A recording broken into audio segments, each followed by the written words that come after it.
ঢাকাইয়া বাবরখানি এই নামের সাথে কিন্তু সবাই আমরা পরিচিত। আর এই বাবরখানি কিন্তু আমরা সবাই অনেক বেশি পছন্দ করি। তাই ঘরে কিভাবে ওভেনে বা চুলাতে এই বাবরখানিগুলো খুব সহজে তৈরি করে নেবেন, আজকে আমি এই রেসিপিটি শেয়ার করব। আর এই বাবরখানি কিন্তু অনেক ভ্যারাইটি হয়ে থাকে, আজকে আমি শুধু প্লেন বাবরখানিটাই তৈরি করে আপনাদের সাথে শেয়ার করছি। আজকের রেসিপি আপনাদের কাছে যদি একটু ভালো লেগে থাকে অবশ্যই চ্যানেলটিকে সাবস্ক্রাইব করে নিয়মিত সঙ্গেই থাকবেন। প্রিয় দর্শক, আসসালামু আলাইকুম। তাহলে চলুন আর কথা না বাড়িয়ে রেসিপিতে চলে যাচ্ছি। প্রথমে এখানে আমি 1.5 কাপ পরিমাণের মতো আটা নিয়ে নিচ্ছি আর দিয়ে দিব স্বাদ মতো লবণ। চাইলে কিন্তু এখানে আপনারা আটার পরিবর্তে ময়দাটাও ব্যবহার করতে পারবেন। এরপর রান্নার রেগুলার তেল দিয়ে দিলাম 2 থেকে 3 টেবিল চামচ পরিমাণ। এখন সবগুলো উপকরণ সুন্দর করে কিন্তু হাত দিয়ে মাখিয়ে ময়ান করে নিতে হবে। সুন্দরভাবে কিন্তু আমি মাখিয়ে নিয়েছি। এখন অল্প অল্প করে পানি দিয়ে এরপর একটা ডো মাখিয়ে নিতে হবে। যাদের বাসায় ওভেন নাই তারাও কিন্তু খুব সহজেই ওভেন ছাড়াও গ্যাসের চুলায় খুব সহজেই কিন্তু এই বাকরখানিটা তৈরি করে নিতে পারবেন। আবারও একটু পানি দিয়ে আবারও সুন্দর করে কিন্তু ডোটাকে আমি মাখিয়ে নিয়েছি। মাখাতে মাখাতে সফট একটা ডো তৈরি করে নিতে হবে। দেখুন ডোটা কিন্তু অনেকটাই সফট হয়ে এসেছে। এখন এই ডোটা আমি ঢেকে 10 মিনিটের মতো রেস্টে রেখে দিব। ফিরে আসলাম 10 মিনিট পর। এখন ডোটাকে আমি উঠিয়ে নিব। এরপর ডোটা দিয়ে আমি 2টা ভাগে ভাগ করে নিচ্ছি।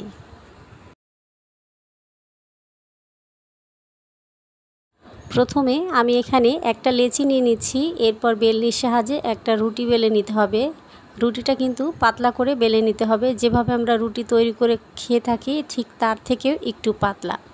তো রুটিটা পাতলা করে এবং বড় করে কিন্তু আমি বেলে নিয়েছি। দেখুন কত বড় করে এই রুটিটা কিন্তু আমি বেলে নিয়েছি। কতটুকু পাতলা হয়েছে সেটাও আমি আপনাদের দেখিয়ে দিচ্ছি। দেখুন রুটিটা ঠিক এরকম পাতলা করে বেলে নিতে হবে।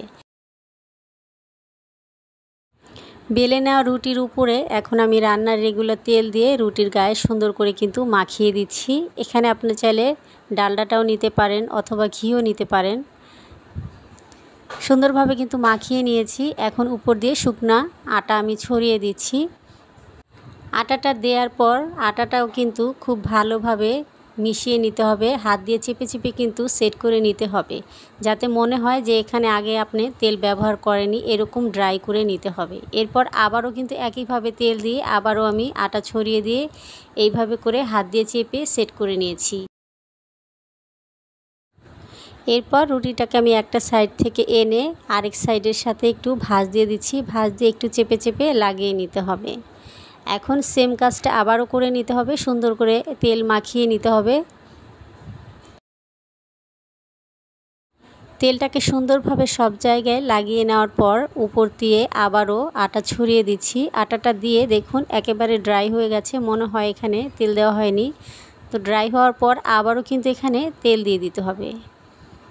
তো তেল দিয়ে সমস্ত রুটির গায়ে কিন্তু সুন্দরভাবে একটু হাত দিয়ে চেপে চেপে লাগিয়ে নিতে হবে। লাগিয়ে নেওয়ার পর আবারও কিন্তু শুকনো আটা এখানে ছড়িয়ে দিতে হবে।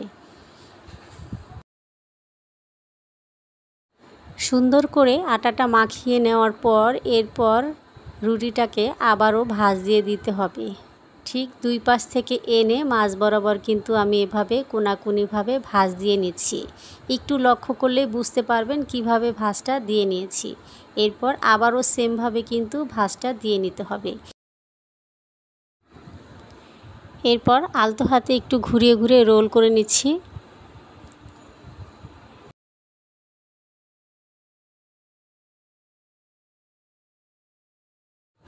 রোলটা তৈরি করে নেওয়া হয়ে গেল। এখন কয়টি ভাগে ভাগ করে নিচ্ছি আর কেটে আমি আপনাদের সাথে একটু শেয়ার করছি। কত সুন্দর লেয়ারগুলো বোঝা যাচ্ছে। একটি পিস আমি একটু দেখিয়ে দেই। দেখুন লেয়ারগুলো কত সুন্দরভাবে কিন্তু বোঝা যাচ্ছে। এখন হাতের মাঝখানে নিয়ে 2 সাইডের লেয়ারগুলো ভিতরে দিয়ে এরপর একটা শেপ দিয়ে দিতে হবে। ঠিক এভাবে একটা শেপ দিয়ে দিবেন যাতে লেয়ারগুলো ভিতরে থাকে। আরও একটি তৈরি করে আমি আপনার সাথে শেয়ার করছি। ঠিক একটু এইভাবে চেপে লম্বা করে সবগুলো ভাঁজ কিন্তু ভিতর দিকে দিয়ে এরপর একটা বল তৈরি করে নিতে হবে।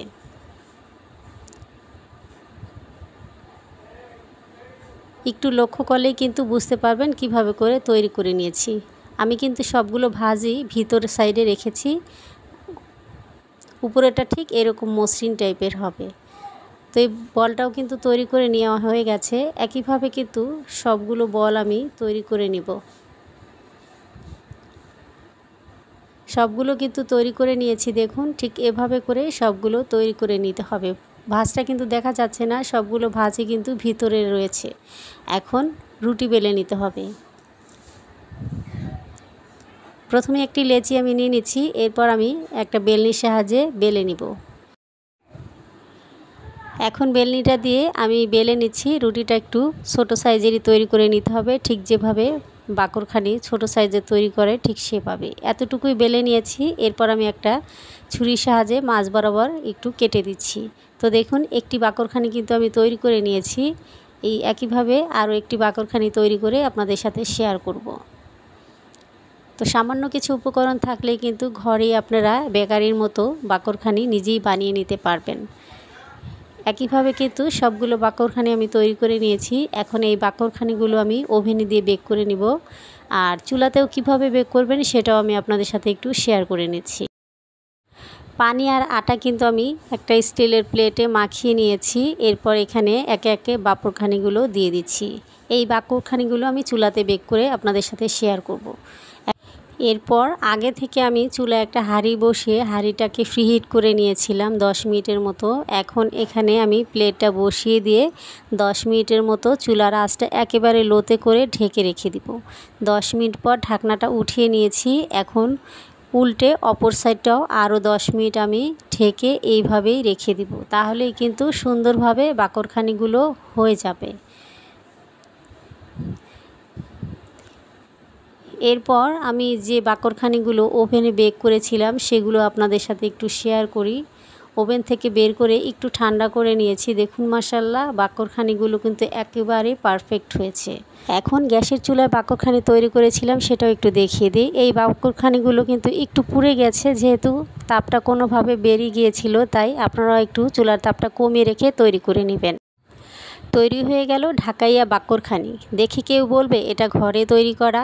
আপনিও চাইলে কিন্তু এভাবে পারেন সামান্য কিছু উপকরণ দিয়ে এই ঢাকাইয়া বাকরখানিগুলো তৈরি করে নিতে। আশা করছি আজকের রেসিপি আপনাদের কাছে একটু হলেও ভালো লাগবে। আর যদি ভালো লেগে থাকে অবশ্যই লাইক কমেন্ট শেয়ার করবেন আর চ্যানেলটিকে সাবস্ক্রাইব করে নিয়মিত সঙ্গেই থাকবেন। আপনাদের কাছে অনুরোধ থাকবে বেশি বেশি করে একটু শেয়ার করে দিবেন। এখন একটা বাকরখানি ভেঙেও শেয়ার করলাম, দেখে নিশ্চয়ই বুঝতে পারছেন কতটা পারফেক্ট হয়েছে। আজকের মতো এখানে বিদায় নিচ্ছি। সবাই ভালো থাকবেন, সুস্থ থাকবেন। আল্লাহ হাফেজ।